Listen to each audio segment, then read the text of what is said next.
Hey, what's good, everybody? It's your boy Eon. You already know me, and this is Forever Slow Stroking the Podcast, episode 73.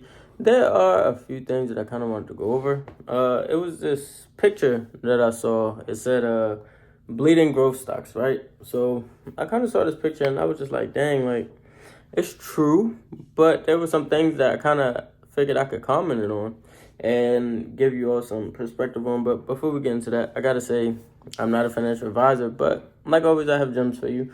And if you are enjoying the content to any extent, please feel free to like and subscribe. It's always nice to have more people on the channel. And don't forget to leave comments too. Like, that really helps, especially if there's like a specific stock or what do you call it, like a security that you care for me to go over. I definitely don't mind. But yeah, son, but let's go ahead and get into this. Oh, also, don't forget to use the links in the description. You get free stuff, free Bitcoin, you get free shares on Robinhood, free stuff on Webull. I don't know if Webull's doing Shiba still or if they're giving Apple shares, but they're always doing something on Webull, crypto.com. And there's a lot of other things that you get free stuff on, right, son? So just be mindful of that and take advantage, right? It's free. But the first one I kind of want to go over, let me pull up my charts real quick, is CHWY, right? So on this little picture, I'm not going to go over all of them, but I'm going to go to the majority of them that I know. And the first one I say is CHWY. So with CHWY, it is down, and CHWY just randomly fell off the face of the earth. Like, it went from being nearly $80 to just like hitting 60, so it almost dropped $20. But I do think that CHWY is going to pick back up. And the reason for that being is the first thing I noticed about this list, looking at CHWY, Pinterest, Alibaba, Wish, Chegg, Peloton, Zillow. These are a lot of the companies that kind of got boosted up a bit when COVID first took place. So shutdown and also fear of getting COVID kind of led to some of these things, right? A lot of e-commerce, I should say. So CHWY being a big e-commerce, really, their whole platform is online, so they don't have a physical store. But CHWY being the case, I do think that CHWY is down after, retesting this pretty great level around, $62. I think that CHWY is actually set up for a bullish move. As you can see, if you go to the daily, you'll see a nice engulfing bullish candle followed by a nice move up, right, on Friday, which we had, and I think Friday was a half a day or half a session. So I do think CHWY is valid, right? And I think this is a good time to buy CHWY. Me personally, I'm thinking about getting into some CHWY calls this week. If you're in the group, of course, I'll keep you updated with that, right, son? Next, I want to go ahead and look at Pinterest, pins. Pinterest actually broke out of, I have this channel drawn up on Pinterest. I'll probably share it on YouTube, but I have this channel drawn up on Pinterest, and it kind of broke under the channel. I do think that Pinterest just really has like a lack of traffic. A lot of people aren't really interested in Pinterest right now, so I think that's kind of why it's down a little bit. But the more stay-at-home things that's going on, the more people want to use use those type of things. Like, they have DIY projects. Yeah, DIY, do it. Yeah. They have DIY projects that they may want to get into. So that's why I think Pinterest will move back up. But if Pinterest does move, first I would expect to see prices at $46. Then, of course, maybe we'll go to the high 50s, mid 60s, and probably get some consolidation around that area. So Pinterest, I wouldn't give up on that too soon. Next is Alibaba, right? The fact that Alibaba dropped the way that it has really trips me out. I mean, they had earnings not too long ago. Earnings were bad, and there's a lot of gaps in the chart on Alibaba. If you take the time to put it on a daily and just look at, all the skips and jumps in price action, it's kind of bad. But Alibaba, I do think that they still have growth potential. It's just not as much as it was.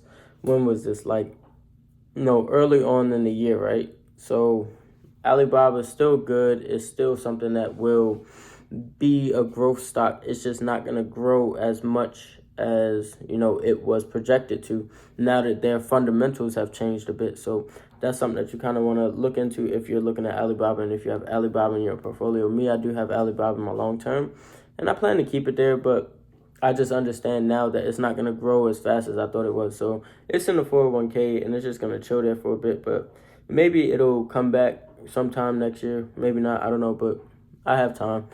I'm pretty young, so I have time, right? What's next? Beyond Meat. I think Beyond is fan-freaking-tastic. What is this? I call it the fake meat industry. So the fake meat industry, like, they have been kind of taking over. A lot of products have rolled out into several different stores, and I mean, it's kind of hard to avoid, right? Even sometimes, like, with the meat shortages, you might be like, dang, son, I might want to get some of this fake food and call it a day. But there's so many people that are like trying to be clean, eat clean, want to be vegan. So I mean, this is perfect, right? And this is what's going to kind of bring, the stock price up. It's just a matter of time. I think they're just waiting for the right catalyst or news or something. Like, honestly, I think it's just a catalyst that we're waiting for. And then Beyond will be bullish, right? And we can see prices, up in the $100 range. So that'll be valid. What's next on this list? Zillow.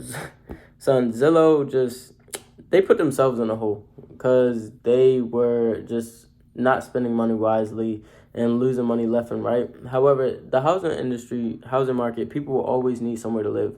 So housing is not really going anywhere. So just be logical when you're thinking about dumping Zillow long term. Honestly, people are always going to buy houses. People are going to sell houses. People are going to, need apartments and things like that.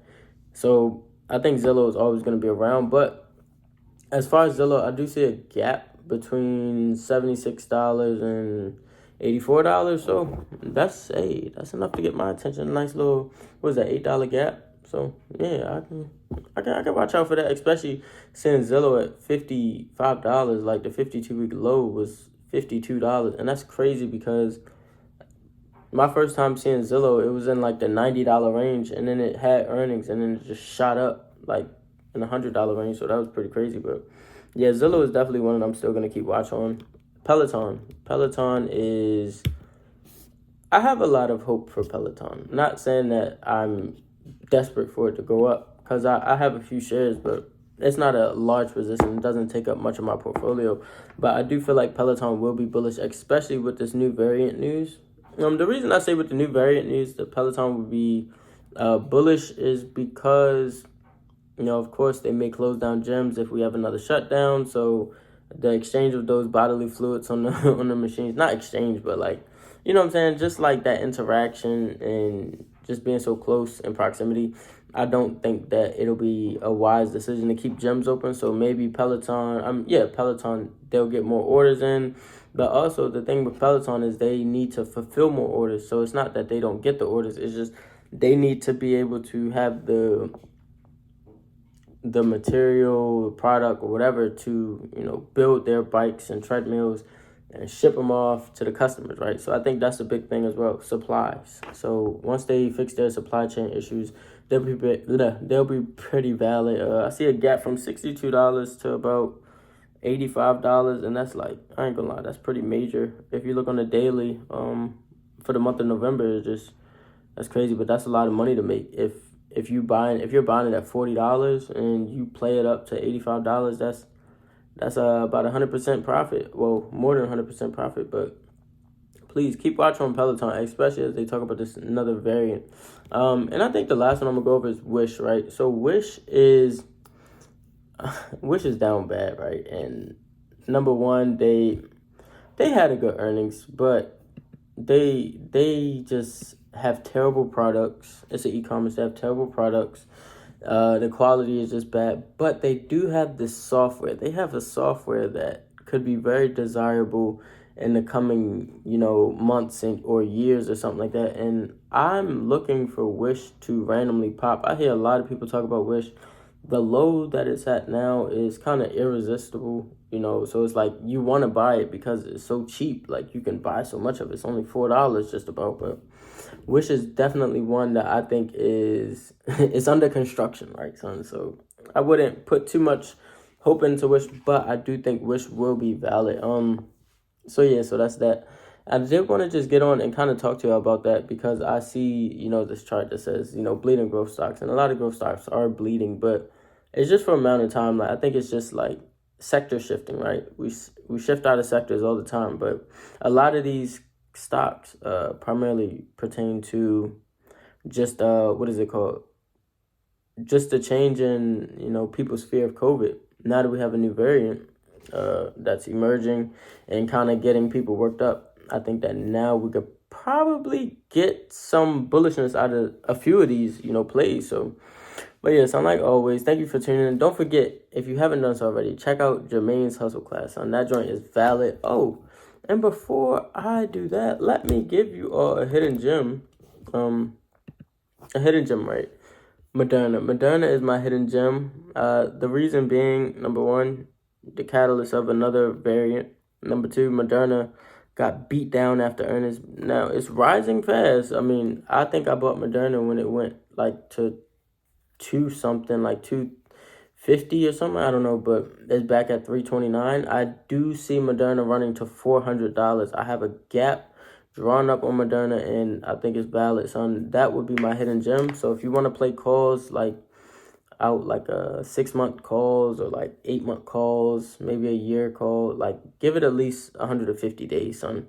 You will be valid. I think you'll be really good with Moderna, especially as we go to close some of these gaps.